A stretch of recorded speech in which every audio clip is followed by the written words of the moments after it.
नमस्कार, सुप्रभात। स्वागत आज की प्यारी सी सुबह में आप सभी प्यारे प्यारे दर्शकों का। मित्रों, आज एक छोटी सी प्रेरक कहानी से शुरुआत कर रहा हूँ। एक राजा के राज्य में एक ऐसा व्यक्ति था जिसके लिए प्रचलित था कि सुबह सुबह यदि उसका मुख देख लिया जाए तो सारे दिन भोजन नहीं मिलता। राजा ने उस व्यक्ति को अपने पास बुलवाया, रात भर अपने साथ सुलाया, सुबह उठते ही उसका मुख देखा और सचमुच सारे दिन ऐसी व्यस्तता हो गई कि राजा को खाना खाने का अवसर नहीं मिला।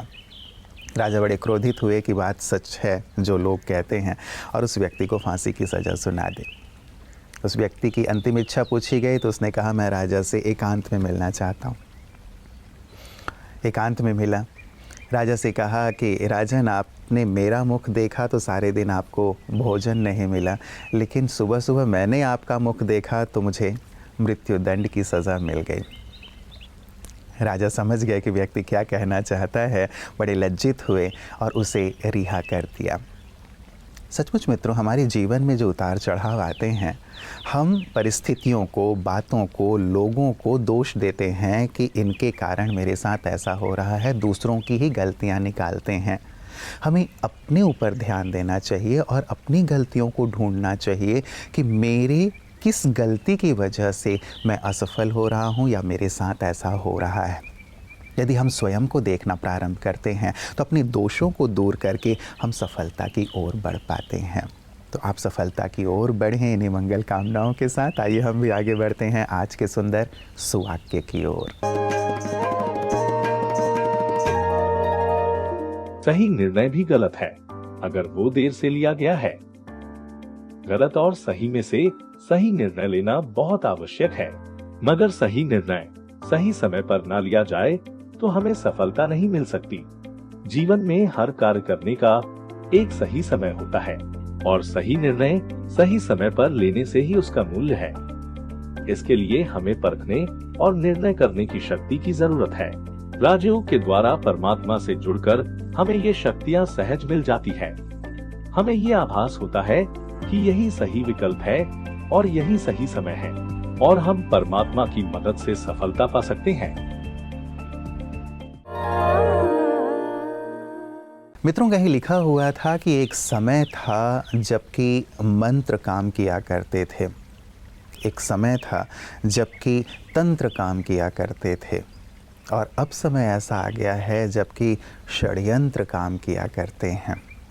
सचमुच यदि चारों तरफ देखा जाए तो लोग एक दूसरे के लिए षड्यंत्र करते हुए आपको दिखाई देंगे। लेकिन मित्रों, यदि हम षड्यंत्र अर्थात दूसरों के लिए कुछ बुरा सोचते हैं, उनके भविष्य को हम अंधकार में बनाना चाहते हैं, किसी का अहित करना चाहते हैं, तो विचार करके देखें कि क्या हमारा हित हो सकेगा। क्योंकि ये बात तय है कि जो हम दूसरों के लिए सोचते हैं और दूसरों के लिए करते हैं, वही चीज़ हमारे साथ भी आज नहीं तो कल होनी है। जिसके लिए कहा जाता है, खड्ड खोदे जो और को तो को कूप तैयार। तो हम क्यों दूसरों के लिए षड्यंत्र करें, क्यों दूसरों को नीचा गिराने का प्रयास करें। यदि हमें लाइन लंबी खींचनी है, किसी एक लाइन को लेकर के दूसरी लाइन लंबी खींचनी है, तो लंबी लाइन खींची जाए, ना कि उस लाइन को, पहले वाली लाइन को मिटाया जाए। अपना प्रयास, अपना पुरुषार्थ हम श्रेष्ठ करें ताकि हमारा जीवन उन्नति की ओर बढ़े, सफल हो। तो मित्रों, इस बात पर भी बहुत सुंदरता से, गहराई से विचार कीजिएगा, क्योंकि हमारे जीवन के लिए बहुत महत्वपूर्ण है। और इसी महत्वपूर्ण बात के साथ चलते हैं एक और महत्वपूर्ण बात, सेहत की ओर। ओम शांति। हमारी दादियाँ और नानियाँ बड़ी स्मार्ट थी। काफ़ी सारे डॉक्टर ना होते हुए भी काफ़ी सारे ऐसे हम लोगों को उन्होंने नुस्खे दिए हैं जो सचमुच असरदार है। अगर हम उसको कोशिश करें तो 100% उसका रिज़ल्ट मिलता है। मैंने खुद अपने ऊपर ये सारे फॉर्मूले ट्राई किए। तो आज के इस एपिसोड में मैं आपको बताना चाहूँगी एक बहुत ही कॉमन प्रॉब्लम, और वो है हेडेक। तो हम कहते हैं भाई चश्मे का नंबर बढ़ रहा है, बहुत सारे अलग अलग रीजंस देते हैं, बट सर दर्द के 4 मुख्य कारण होते हैं। एक होता है एसिडिटी, इंडाइजेशन, सेकंड है स्ट्रेस, तीसरा है हीट, बहुत ज़्यादा गर्मी की वजह से, और चौथा है कॉन्स्टिपेशन। तो एक एक के लिए कौन सा नानी का नुस्खा है आज हम समझते हैं। तो पहला, अगर एसिडिटी और इंडाइजेशन की वजह से आपको हेडेक हो रहा है तो उसके लिए बेस्ट नेचुरल रेमेडी है कि 1 ग्लास पानी में 2 हरी इलायची और एक छोटा सा पीस गुड़ डाल के आप रख दें और उसको 2 घंटे के लिए आप छोड़ दें। फिर इस पानी को आप सिप बाय सिप धीरे धीरे पीना। ये बहुत फैंटास्टिक रेमेडी है अगर आपको बहुत ज़्यादा हेडेक है। और दूसरा, जो हीट की वजह से, यानी कि आप गर्मी में धूप में बहुत चले गए, उसकी वजह से आपको बहुत सिर दुख रहा है, तो उसके लिए सबसे अच्छा तरीका है कि हम इसमें जो दालचीनी होती है वो दालचीनी को अच्छी तरह से उसका पाउडर बना के उसमें गुलाब जल मिला के हम अपने फोरहेड पे उसको लगा लें। लेकिन दालचीनी बहुत जलने लगता है तो उसमें आप सैंडलवुड का पाउडर यानी कि चंदन का पाउडर भी मिक्स करके लगा सकते हैं। तीसरा, यानी कि कॉन्स्टिपेशन की वजह से अगर आपको हेडेक होता है तो उसके लिए सबसे अच्छा तरीका है जहाँ पर हम बीटरूट और ककड़ी का फ्रेश जूस बना के पीते हैं। उसको अच्छी तरह से छान के पीजिएगा। 10-12 दिन तक आप इस जूस को लेना, कॉन्स्टिपेशन एकदम क्लियर हो जाएगी। और चौथा है, स्ट्रेस की वजह से अगर आपको सर दर्द हो रहा है तो उसके लिए सबसे अच्छा तरीका है सौंफ 2 चम्मच, थोड़ी सी मिश्री जो पत्थर वाली आती है जो धागे में बंधी होती है, उसको रात में आप 1 गिलास पानी में भिगा देना। सुबह उठकर आप आराम से खाली पेट में इस पानी को पीना और धीरे धीरे सौंफ को आप चबा के खाना। ऐसा 10-12 दिन करेंगे तो आपका स्ट्रेस की वजह से जो हेडेक है वो भी कम हो जाएगा। और इसके साथ साथ ऑफ कोर्स हेडेक है तो मतलब हम अपने ब्रेन की फंक्शनिंग को कहीं ज़्यादा तकलीफ़ दे रहे हैं, तो मेडिटेशन करना बहुत इम्पॉर्टेंट है। तो अपने लाइफ को मेडिटेटिव लाइफ स्टाइल में ज़रूर कन्वर्ट करें। Thank you. ओम शांति। मित्रों, मीठे हलवे की कटोरी में आपको काजू, बादाम, सूजी सब कुछ दिखाई देता है, लेकिन उस हलवे को जो मीठा बना रहा है वो चीज़ हमें दिखाई नहीं देती है। सचमुच वैसे ही जीवन में जो हमारी सुख, शांति, खुशी लाने वाले हैं, कई बार उन्हें हम नहीं देख पाते, नहीं समझ पाते। उन लोगों को दिल से हमें ज़रूर पहचानते हुए शुक्रिया अदा करना चाहिए, क्योंकि वही लोग हमारे जीवन में मिठास घोल रहे होते हैं। और जब हम शुक्रिया अदा करते हैं तो सचमुच उनके जीवन में भी खुशी आती है और हमें जो वो दे रहे हैं वही चीज़ औरों को भी देना वो प्रारंभ कर देते हैं। तो मित्रों, शुक्रिया ज़रूर अदा करें उन लोगों का जो जीवन में गुप्त रहते हुए भी मिठास घोल रहे हैं। आप भी हमेशा ही हमारे साथ रहकर हमें खुशी प्रदान करते हैं और साथ ही हमारे पूरे ही सबरंग परिवार में आपकी खुशियाँ पहुँचती हैं। तो आप गुप्त रूप से हम तक खुशी पहुँचा रहे हैं, उसके लिए आपका भी बहुत बहुत शुक्रिया। और हमेशा ही हमारे साथ बने रहने के लिए सफ़र में दिल से आपका शुक्रिया। आइए इसी शुक्राने के साथ चलते हैं अपने अगले सेगमेंट की ओर। समाज को हमने बिगाड़ना नहीं है, सुधारना है, तो ऐसा रोल प्ले करना चाहिए। तो उसके बारे में आप क्या कहना चाहते हैं? कोशिशें चल रही हैं और मैं ये देखता हूँ और आपको इस बात को जान के खुशी होगी कि इन तमाम चीज़ों को लेके जितनी ज़्यादा परेशानी और जितनी ज़्यादा छटपटाहट मीडिया में है उतनी और कहीं नहीं है जी। सबसे ज़्यादा इंट्रोस्पेक्शन मीडिया के लोग ही कर रहे हैं। मैंने कहीं और नहीं देखा कि किसी और प्रोफेशन में हम ये तो नहीं कहते कि हमारे बाकी सब प्रोफेशन बहुत साफ पाक साफ हैं, सभी में बहुत सारी गंदगियां हैं, लेकिन मैंने कभी नहीं देखा कि किसी और प्रोफेशन में अपने बारे में इतना ज़्यादा आत्ममंथन हुआ हो जितना पिछले कुछ दिनों में मीडिया में हुआ है।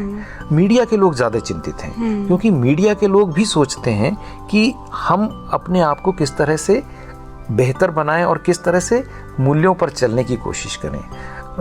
बहुत सारी कोशिशें अलग अलग एजेंसीज़ में, अलग अलग संस्थाओं में, अलग अलग संगठनों में हो रही हैं। मीडिया को ही करना है, बाहर से नहीं होगा। तो वो कोशिशें जारी हैं, उसमें से सकारात्मक परिणाम भी निकलेंगे। मैं देखता हूँ कि नए वर्ग में, युवा वर्ग में बहुत छटपटाहट है।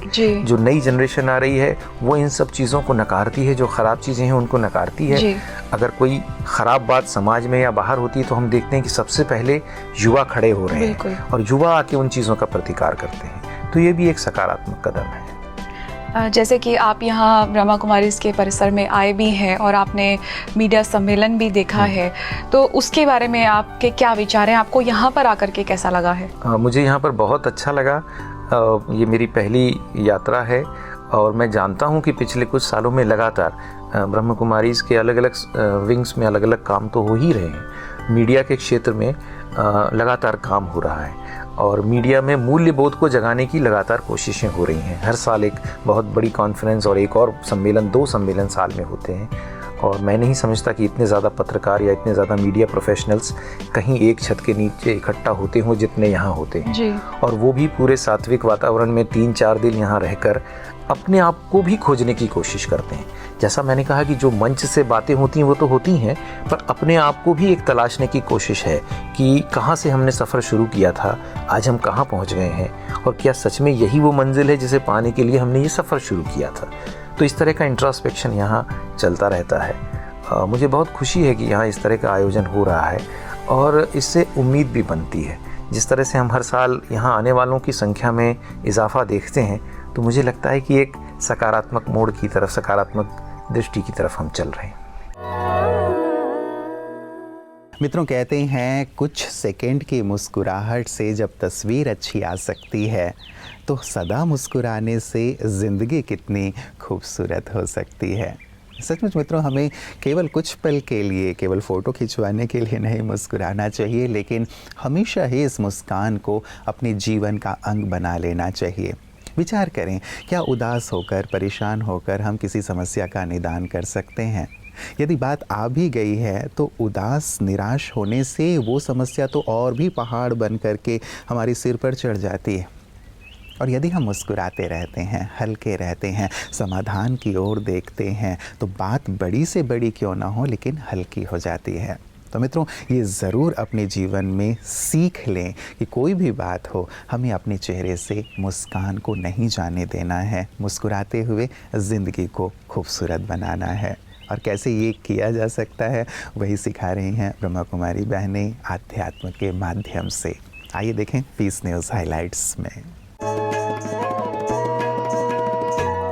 इस पूरी दुनिया में एक माँ ही है जो हमें निस्वार्थ प्यार करती है, जिसके मन में सदा ही अपने बच्चे के लिए कल्याण की भावना समाई हुई रहती है।